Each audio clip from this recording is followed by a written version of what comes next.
नमस्कार. तर इंद्रायणी या मालिकेच्या आजच्या भागात आपण पाहणार आहोत की श्रीपत इंदूला आवाज देऊन बाहेर बोलवतो. तेव्हा इंदू बाहेर येते आणि घाबरत विचारते की काय झालं काका. आता श्रीपत इंदूला विचारतो की बाळा, विठुरायाच्या मंदिरामध्ये जाणार नाही का? अगं तुझे व्यंकू महाराज आले आहेत तिकडे, जा भेटायला. तेव्हा इंदू घाबरून श्रीपतकडे बघायला लागते. तेव्हा श्रीपत म्हणतो की अगं मी सांगतो आहे, जा भेटायला. यावर इंदू घाबरून म्हणते की नाही नको. तितक्यात तिथे भामा येते आणि विचारते की कुठे चालली इंदू. तेव्हा श्रीपत सांगतो की अगं काही नाही, हिचे व्यंकू महाराज आले होते म्हणून हिला म्हटलं की मंदिरामध्ये जा. आणि इंदूला परत म्हणतो की जा बाळा, माझी परवानगी आहे हां तुला, तू जा. आता इंदू घाबरत ठीक आहे असं म्हणून घाबरत तिथून जायला लागते.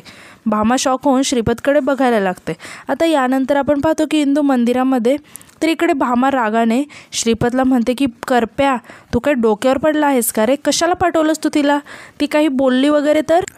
तेव्हा श्रीपत म्हणतो की तेच तर बघायचं आहे मला. आपण तिच्या मनात जी भीती निर्माण केली आहे ती काम करते की नाही. परीक्षा आहे तिची आज, बघूया पास होते की नापास. आता भामा टेन्शनमध्ये येऊन म्हणते की मला नाही पटलं हे.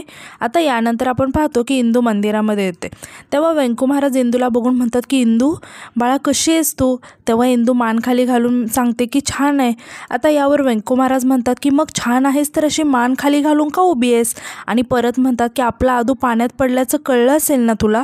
तेव्हा इंदू अडखळत म्हणते की हो, आणि विचारते की कसा आहे तो आता?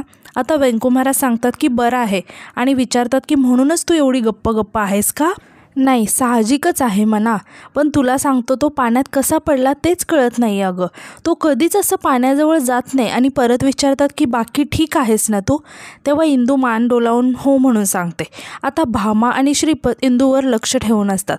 आता व्यंकू महाराज इंदूला विचारतात की इंदू तुला काही बोलायचं आहे का माझ्यासोबत? तेव्हा इंदू अडखळत म्हणते की ते मी असं म्हणून ती मागे वळून घाबरून भामा आणि श्रीपतकडे बघायला लागते. तिला आठवतं की श्रीपत तिला म्हणाला होता की तू जर काही बोलली तर तो आदू पाण्याच्या खाली जाईल. हे सगळं आठवून इंदू खूप टेन्शनमध्ये येते. आता भामा चिडून श्रीपतला म्हणते की करप्या, तुला सांगितलं होतं ना रिस्क नको घेऊ म्हणून. पाहिलं ना ती त्या व्यंकू महाराजांसोबत कशी चुरूचुरू बोलते आहे. आता काय करायचं? एवढ्या दूर काही ऐकायला पण येत नाही आहे. तर इकडे व्यंकू महाराज इंदूला विचारतात की इंदू काय बोलायचं आहे का तुला, बोल ना. तेव्हा इंदू म्हणते की नाही, ते मी विठुरायाचं दर्शन घ्यायला आले होते असं म्हणून ती आतमध्ये जाते. तितक्यात तिथे बाळंभट येतात. ते व्यंकू महाराजांना म्हणतात की बरं झालं तुम्ही इथे भेटलात, मी दर्शन करून तुमच्याकडेच येणार होतो. यावर व्यंकू महाराज विचारतात की का? तेव्हा बाळंभट म्हणतात की ते अधोक्षज महाराजांना बघायला. कसे आहेत ते, बरे आहेत ना? यावर व्यंकू महाराज म्हणतात की हो, विठुराया सगळं पाहतो आहे बघा, त्याचीच कृपा आहे, बरा आहे आता तो. आता बाळंभट म्हणतात की काळजी वाटते हो. आणि परत म्हणतात की महाराज, महाशिवरात्रीचे कीर्तन आहे, तुम्हीच करणार आहात ना? आता इंदू आतमध्ये हे सर्व ऐकत असते. आता व्यंकू महाराज म्हणतात की बाळंभट, अहो कीर्तन सेवेला कधी नाही म्हणेन का मी? कीर्तन करणं माझं कर्तव्य आहे, मी नक्की कीर्तन करेन. आता कीर्तनाचे नाव ऐकून इंदूला काहीतरी सुचतं आणि ती खूप खुश होते आणि बाहेर येते. आता बाळंभट इंदूला बघून विचारतात की आपली इंदू पण असेल ना कीर्तनाला? तेव्हा व्यंकू महाराज म्हणतात की ते आता इंदूलाच विचारलं पाहिजे. आणि ते इंदूला विचारतात की काय गं इंदू, महाशिवरात्रीला माझ्याबरोबर कीर्तन करशील का? यावर इंदू म्हणते की हो, येईन मी कीर्तनाला, आणि मी कीर्तन सेवेला कधी नाही म्हणत नाही. मला लोकांना काहीतरी सांगायचं आहे, ते सुद्धा विठुरायाच्या साक्षीने. असं म्हणून ती परत मनातच म्हणते की विठुराया तुझे मनापासून आभार. तर दुसरीकडे आपण पाहतो की श्रीपत भामाला म्हणतो की भामा रिलॅक्स हो, तिने काही सांगितलं नाही तिकडे. तेव्हा भामा आश्चर्याने विचारते की कशावरून? आता यानंतर आपण पाहतो की इंदू दर्शन घेऊन घरी येते. भामा आराम करत असते. आता इंदू तिच्याजवळ येऊन म्हणते की महाशिवरात्री येते आहे, दरवर्षी आपल्या मंदिरामध्ये कीर्तन असतं ना, मला व्यंकू महाराजांसोबत कीर्तन सेवा करायचे. तेव्हा भामा खुश होऊन म्हणते की पैसे मिळणार आहेत? इंदू सांगते की समाधान मिळणार आहे. तेव्हा भामा रागाने म्हणते की ते तुला, आम्हाला काय त्याचं? आणि ए बाई, शाळेत जाऊ देतो, मंदिरामध्ये जाऊ देतो, तेवढंच खूप समज, त्यातच खुश राहा, उगाच शहाणपणा करू नकोस. आता कुठे जायला मिळणार नाही आणि ते कीर्तन तर नाहीच नाही. यावर इंदू म्हणते की मी कीर्तन सेवा करणार आहे. हे ऐकून भामाला खूप राग येतो आणि ती म्हणते की जास्त झालं आहे का तुला? उलट बोलतेस का मला? परिणाम काय होतील माहिती आहे ना याचे? तेव्हा इंदू म्हणते की मला मारशील, उपाशी ठेवशील, बांधून ठेवशील, तू काहीही करशील, पण मी कीर्तन सेवा करणार म्हणजे करणार. तेव्हा भामाला खूप राग येतो आणि ती इंदूला म्हणते की थांब, बघतेच तू कशी कीर्तन सेवा करते ते. असं म्हणून ती उठून इंदूला मारायला तिच्या जवळ जाते. तितक्या तिथे श्रीपत येतो आणि भामाला थांबवतो आणि परत इंदूला म्हणते की तुला काय ते कीर्तन वगैरे करायला देणार नाही आम्ही, आशा सोडून दे त्याची. आता यावर इंदू म्हणते की तुम्ही कीर्तन सेवेला नाही म्हणताय, मला वाटतं की तुमच्या लक्षात येत नाही की त्याचे परिणाम काय होतील. तेव्हा भामा आणि श्रीपत आश्चर्याने इंदूकडे बघायला लागतात. आता भामा इंदूला विचारते की काय होतील परिणाम. तेव्हा इंदू सांगते की जर मी कीर्तनाला गेले नाही तर लोकांना संशय येईल आणि ते घरी येतील आणि नको त्या चौकशा करतील. त्यांच्यासमोर तुमचं भांडं फुटू शकत नाही, पोलिसांना सुद्धा कळवू शकतील ते. आता तेव्हा श्रीपत आणि भामा खूप टेन्शनमध्ये येतात. आता भामा रागाने म्हणते की भीती दाखवतेस का मला. यावर इंदू म्हणते की भीती नाही दाखवत, सावध करते आहे. आता भामा श्रीपतला म्हणते की बघितलं ना कशी चुरूचुरू बोलते ही पोरगी, तिला एकदा काठी खालून काढू का. तेव्हा श्रीपत भामाला थांबवतो आणि म्हणतो की थांब, मला जरा विचार करू दे. आता यानंतर दुसरीकडे आपण पाहतो की मोठ्या बाई व्यंकू महाराजांना म्हणतात की व्यंकट भाऊजी, तुमची मती गुंग झाली आहे का. म्हणजे ज्या कार्टीमुळे आपल्यावर ही वेळ आली तिच्याच बरोबर तुम्ही महाशिवरात्रीचं कीर्तन करणार आहात का. तेव्हा व्यंकू महाराज म्हणतात की कीर्तन नाही, कीर्तन सेवा करणार आहे वहिनी. तेव्हा मोठ्या बाई शकुंतलाजवळ जाऊन म्हणतात की यांनी कीर्तन शिकवलं म्हणून ती पोरगी बालकीर्तनकार झाली आणि आज मिरवते सगळीकडे, लोक तिच्या पाया पडतात. हे जर असंच कीर्तन करत राहिलं ना तिच्याबरोबर तर एक दिवस मोठी होईल ती, लक्षात घ्या. यावर शकुंतला म्हणते की अहो मग चांगलंच आहे की ती मोठी झाली तर तसंही ती चांगलंच कीर्तन करते. आता मोठ्या बाईंना हे ऐकून खूप राग येतो आणि त्या म्हणतात की तुम्ही दोघे नवरा बायको सारख्याला वारके आहात, कुठल्या मातीचे बनलेला आहात काय माहिती. आणि परत त्या व्यंकू महाराजांजवळ येऊन म्हणतात की व्यंकट भाऊजी ते काही नाही, तुम्ही तिला नाही सांगा. यावर व्यंकू महाराज म्हणतात की वहिनी काय बोलताय तुम्ही, मी कोण तिला नाही म्हणणारा. ही सगळी विठुरायाची इच्छा आहे वहिनी. आता विठुरायाच्या मनात असेल आम्ही दोघांनी एकत्र कीर्तन करावं तर कीर्तन होणारच आहे. तेव्हा मोठ्या बाई रागाने म्हणतात की कीर्तन होणार म्हणजे इथे घरच्यांची कितीही उलाघाल होऊ दे, त्यांचं काहीही होऊ दे, तुम्ही त्या कार्टीबरोबर कीर्तन करणारच, म्हणजे इथे माझ्या शब्दाला काही किंमतच नाही. यावर शकुंतला म्हणते की मोठ्या बाई असं नाही. तेव्हा मोठ्या बाई रागाने म्हणतात की मग कसं आहे, फक्त मोठ्या बाई मोठ्या बाई मोठ्या बाई आणि प्रत्यक्षात कवडीची सुद्धा किंमत नाही मला. अहो व्यंकट भाऊजी काल त्या कार्टीचा काका आला, तिच्याशी गोड बोलला तर ती कार्टी पलटलीच, आपल्याला विसरून गेली ती. आता आपल्या सगळ्यांनी किती माया केली तिच्यावर, मी एवढं केलं तिच्यासाठी, तिला घरामध्ये घेतलं. तेव्हा व्यंकू महाराज मोठ्या बाईंकडे आश्चर्याने बघायला लागतात. आता मोठ्या बाई थोडेसे शांत होतात आणि म्हणतात की माझं सोडा, असं म्हणून त्या शकुंतला जवळ जातात आणि म्हणतात की यांनी नाही का केली माया. आणि शकुंतलाला विचारतात की यांनी नाही का केलं, प्रेम केलं ना त्या पोरीला, त्याचं काही नाही, मी सांगते त्या कार्टीला कधी सुख लाभणार नाही, कधीच नाही. आता व्यंकू महाराज खूप चिडतात आणि ते म्हणतात की अहो वहिनी नका बोलू असं, खरंच नका बोलू. आपण दुसऱ्याबाबत जो विचार करतो ना तेच दान विठुराया आपल्या पदरात घालतो. यावर मोठ्याबाई रागाने म्हणतात की म्हणजे काय म्हणायचं आहे तुम्हाला, मी तिच्याबद्दल वाईट विचार केला तर माझं वाईट होईल असं म्हणायचं आहे का तुम्हाला, माझं वाईट होईल का माझं. तेव्हा व्यंकू महाराज काही न बोलता तिथून निघून जातात. आता मोठ्याबाईंना खूप राग आलेला असतो आणि त्यासुद्धा तिथून निघून जातात. आता नारायणी शकुंतलाजवळ येऊन म्हणते की काकी इंदू खरंच बदलली आहे का गं. तेव्हा शकुंतला म्हणते की नाही नारायणी, इंदू बदलणाऱ्यांपैकी नाही आहे अगं, मला असं वाटतं की तिने जे काही केलं ना त्यामागे नक्की काहीतरी कारण असणार. आता दुसरीकडे आपण पाहतो की श्रीपत भामाला म्हणतो की भामे, त्या पोरीने आपल्याला जो काही उपाय सुचवला आहे ना तो मला बरोबर वाटतोय बघ.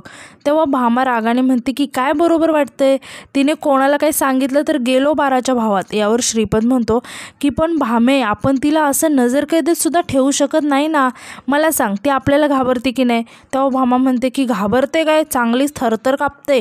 आता श्रीपत म्हणतो की बस झालं ना मग एवढं, आपण काय करायचं भामे, आपण तिला बाहेर जाऊ द्यायचं आणि जाऊ द्यायचंच तिला, म्हणजे कोणाला काही संशय पण येणार नाही.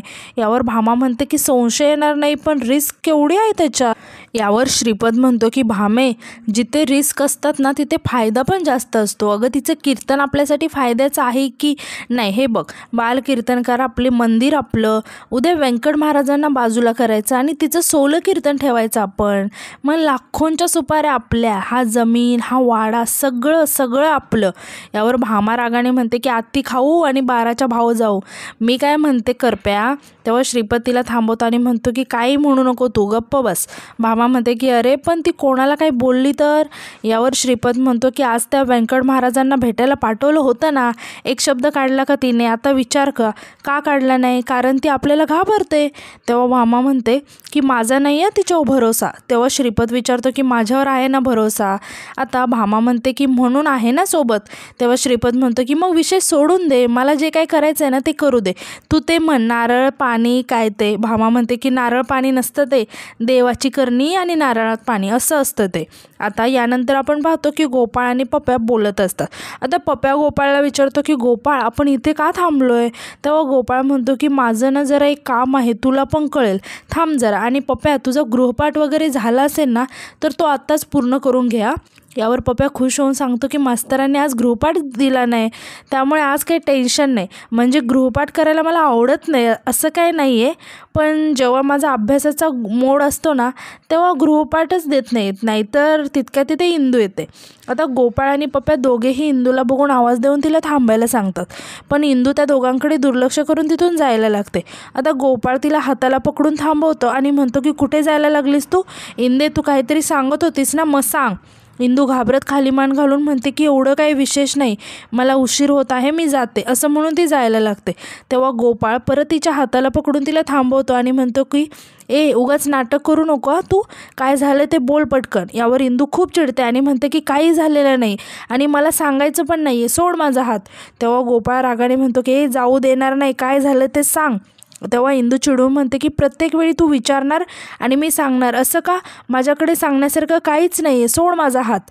आता पप्या त्या दोघांनाही शांत करत म्हणतो की थंड घ्या, आपण फ्रेंड आहोत ना. आणि आता आपल्याला फ्रेंडली मॅचसुद्धा घ्यायची आहे त्या शेळकेवाडीतल्या पोरांसोबत. आणि तो इंदूला विचारतो की तू असशील ना? तेव्हा इंदू म्हणते की नाही आणि ओरडून म्हणते की आता का, कशासाठी, विचारू नका मला, असं म्हणून ती रागाने तिथून निघून जाते. आता पप्या आश्चर्याने तिच्याकडे बघत म्हणतो की हिला काय झालं असं वसकन ओरडायला. आता यानंतर आपण पाहतो की आप्पा मंदिरामध्ये आलेले असतात आणि तितक्या तिथे बाळंभट येतात. आता आप्पा बाळंभट यांना विचारतात की आज नैवेद्यामध्ये गोड पदार्थ काय आहे? तेव्हा बाळंभट सांगतात की खडी साखर आहे. यावर आप्पा म्हणतात की हा भाव महत्त्वाचा आहे, बाकी गोष्टींचं काय? तेव्हा बाळंभट म्हणतात की खरं आहे आप्पा, व्यंकू महाराज म्हणतात ना विठुरायाची जर इच्छा असेल ना तर लाडू पेढे काय पंचपक्वानाचा सुद्धा आपण नैवेद्य देऊ शकतो. तितक्यात श्रीपत तिथे येतो आणि म्हणतो की फार सुंदर सांगतात ना व्यंकू महाराज. तेव्हा बाळंभट श्रीपतला बघून म्हणतात की श्रीपत दादा तुम्ही? तेव्हा श्रीपत म्हणतो की मला कळालं की महाशिवरात्रीला इथे कीर्तन होणार आहे म्हणे. यावर आप्पा सांगतात की हो, दरवर्षी असतं ते. तेव्हा श्रीपत सांगतो की इंदू विचारत होती व्यंकू महाराजांसोबत कीर्तन सेवा करायची आहे, मी तर तिला म्हणालो की अजिबात नाही. हे ऐकून आप्पा आणि बाळंभट दोघेही आश्चर्याने श्रीपतकडे बघायला लागतात. तेव्हा श्रीपत हसत म्हणतो की मस्करी हो, मस्करी करायची सवयच आहे ना मला. अहो चांगल्या आणि पवित्र कामाला थोडीच मी म्हणणार आहे की करू नको, आणि शेवटी व्यंकू महाराजांसोबत कीर्तन करणार आहे, मग चांगलंच आहे की. बाकी बाळंभट मी काय म्हणतो, इथे बाहेर स्टँडवर हायवेवर आपण या दोघांचे मोठे बॅनर लावूया, म्हणजे कीर्तन जास्त लोकांपर्यंत पोहोचेल म्हणून, बाकी काय नाही. आणि या महाशिवरात्रीला जो काही प्रसाद असतो ना, म्हणजे रताळ्याची खीर, भगर, शेंगदाण्याची आमटी, हे सागर संगीत उपासाचं ठेवूया, बाकी सगळा खर्च मी उचलेन. आणि तो आप्पांना विचारतो की आप्पा चालेल ना? तेव्हा आप्पा म्हणतात की विठुरायासाठीचा प्रसाद आहे तो, मग त्यामध्ये आम्ही कशाला आडकाठी आणू. यावर श्रीपत खुश होऊन म्हणतो की धन्यवाद, आणि असं म्हणून तो तिथून निघून जातो. आता बाळंभट आप्पांना म्हणतात की आप्पा हे प्रकरण जरा विचित्र वाटत नाही का? नाही म्हणजे परवा व्यंकू महाराजांच्या अख्ख्या परिवाराला घराबाहेर काढलं आणि आता इंद्रायणीला त्यांच्याचबरोबर कीर्तन करण्याची परवानगी देत आहेत. तेव्हा आप्पा म्हणतात की आणि वर महाप्रसादाची व्यवस्था करतोय. तेव्हा बाळंभट म्हणतात की मला ना या माणसाचा काही ठाम पत्ताच लागत नाही, एकदम विचित्र आहे. तर दुसरीकडे आपण पाहतो की गोपाळ रागाने पप्याला म्हणतो की अरे विचित्र नाही, महाविचित्र आहे हे. तेव्हा पप्या म्हणतो की हो ना, मेन माणसाने असं वागलं तर कसं व्हायचं. आता गोपाळ चिडून म्हणते की अरे खसकन अंगावर आली माझ्या ती ती अशी का वागते मला कळतच नाही आहे. यावर पप्या म्हणतो की तुला सांगतो, पैसा ना भल्या भल्यांना बदलवतो. ते गाडीवाले श्रीमंत काका काकू आल्यापासून ही आपली इंदू राहिलीच नाही आहे. नीट बोलत नाही, खेळत नाही. अरे एवढंच काय, मी तिला सांगितलं आदू पाण्यात पडला तरी आली नाही ती. सारखी वाड्यामध्ये असते, शाळेशिवाय कुठे दिसतच नाही ती. तेव्हा गोपाळ थोडा विचार करतो आणि म्हणतो की फक्त जे काही आपल्या डोळ्यांना दिसतं ना त्याच्याही पलीकडे खूप काही असतं. या सगळ्या गोष्टी नीट समजून बघून घेतल्या पाहिजेत, त्याशिवाय सृष्टीचं कोडं उलगडत नाही. तर दुसरीकडे आप्पा बाळंभट यांना म्हणतात की नक्की काय चाललं आहे ते विठुरायालाच माहिती. फक्त समाधान एवढंच आहे की तो इंदूला चांगलं सांभाळतो. यावर बाळंभट म्हणतात की हो, त्या भामाताई इंदूला शाळेत सोडायला पण जातात आणि घ्यायला पण जातात ना. तेव्हा आप्पा म्हणतात की बाळंभट, ज्या पद्धतीने व्यंकट महाराजांच्या घरच्यांना बाहेर काढलं ना ते मला बिलकुल पसंत नाही पडलं. अहो, असेल ती वाडेकरांची जागा म्हणून काय झालं, एवढी वर्ष दिग्रजकर त्या वाड्यामध्ये राहिले आणि अशा पद्धतीने त्यांना घराबाहेर काढायचा हा कुठला न्याय झाला. तितक्यात तिथे आता व्यंकू महाराज येतात आणि म्हणतात की इथे सगळं विठुरायाच्या कायद्याने चालतं आप्पा. त्याला जे योग्य वाटत होतं त्याने ते केलं, आता जे आहे त्याला सामोरे तर गेलंच पाहिजे ना. आता यावर आप्पा म्हणतात की महाराज, तुमच्यावर एका छोट्याशा खोलीत राहण्याची वेळ आली, गावात बदनामी झाली, काही कारण नसताना ती वेगळीच. तेव्हा व्यंकू महाराज म्हणतात की विठुरायानेच प्रश्न निर्माण केले आहेत, त्या प्रश्नांच्या उत्तरापर्यंत पोहोचण्याचा मार्गही आता विठुरायाच दाखवेल. असं म्हणून ते विठुरायाला हात जोडतात आणि आजचा भाग इथे संपतो. धन्यवाद.